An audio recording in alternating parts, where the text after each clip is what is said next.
আলুতে লস খেয়েছি, এবারে বাদামেও দেখুন কি অবস্থা করেছে আমাদের। আপনারা বলুন চাষিরা কি করে বাঁচবে? দেখুন গাইস কি অবস্থা হয়েছে, বাদাম গাছ একবারে মরে যাবে। আপনারা দেখুন চারিদিকটা একবার, বৃষ্টিতে কি অবস্থা করেছে আমাদের। দেখুন ভিলিতে ভিলিতে একবারে ডুবে গেছে দেখুন গাইস। এরপরে চাষিরা কি করে বাঁচবে আপনারাই বলুন। দেখুন গাইস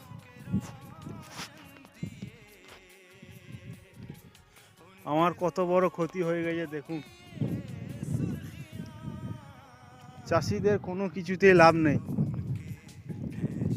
দেখুন গাইস কত জল, এই দেখুন আমার বাদাম গাছ। কি হবে আমাদের বলুন, আপনারাই বলুন। আলুর দাম নেই, আলু 150 টাকা বস্তা, 150 টাকা, 130 টাকা। হ্যালো গাইস, আপনারাই দেখুন চারিদিক বৃষ্টিতে দেখুন কত ক্ষতি হয়ে গেছে বাদামে। এই করে কি করে বাঁচবে চাষিরা বলুন?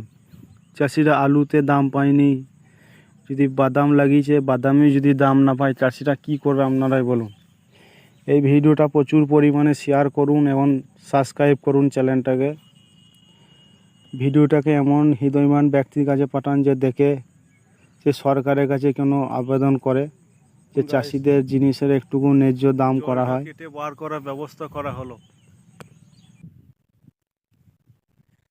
এটা এখন ফাঁকা মাঠে ছাড়তে হবে। চারিদিকে শুধু বাদাম লাগানো আছে দেখুন, এই সাইডেও বাদাম আছে, এই সাইডেও বাদাম আছে, মাঝখানে আল আছে। এটা করতে হবে, ফাঁকা মাঠে জল ছাড়তে হবে, তাছাড়া কোনো উপায় নেই। চলুন, ভিডিওটা ভালো লাগলে আপনারা লাইক সাবস্ক্রাইব করবেন। এইটুকুই ভিডিও ছিল, আবার নেক্সট ভিডিও আসছে।